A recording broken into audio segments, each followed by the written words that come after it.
If you need a little context for why you should give God glory, then just look at what he's done. What he's done is that he has saved us. That's what he means by our Savior.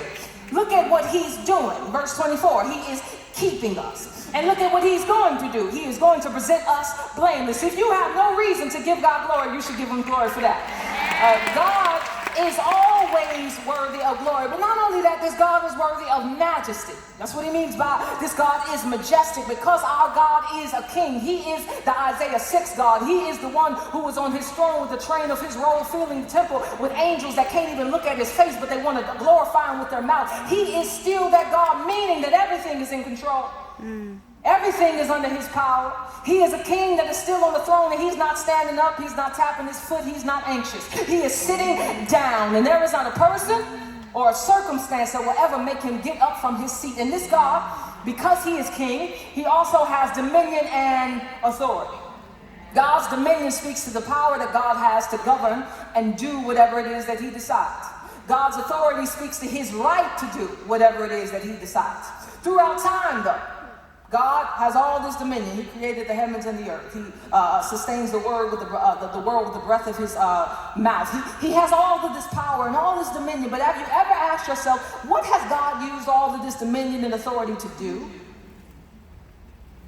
He's always used it to serve you. Throughout time, it says that Jesus Christ, though he was in the form of God, did not count equality with God a thing to be grasped, but he emptied himself by taking the form of a servant, being born in the likeness of men, and being found in human form. He humbled himself by becoming obedient to the point of death, even death on a cross. God has always used his power to benefit your soul. Some of us have difficulty, I know I do, with trusting in the dominion and the authority of God. It can rub against our sensibilities to submit to a God that has all of that power, and I think it's because of the trauma that we've experienced. I think trauma leads us to project our abuse onto the Godhead, where we think that God will use his dominion and authority the same way that our abusers have. But God is not thin. For God to be holy, he is a holy God. For him to be holy, it not only means moral purity, but it means that he is set apart and unlike anything that you have ever met in your entire life. And the simple fact that God is holy, it means that he will never have sinful motives in his dealings with you. Imagine a God like that. A God that can do nothing but do good to you. That in his dominion and in his authority will always be for your good. God is not the father that left you. God is not the mother that abandoned you. God is not the boss that took advantage of you.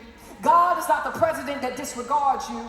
God is not that. God is a holy God. So to submit to his dominion and to submit to his authority is to submit to the safest place in the entire world. Our God is a good God. And not only that, Jude says that God deserves all of this praise.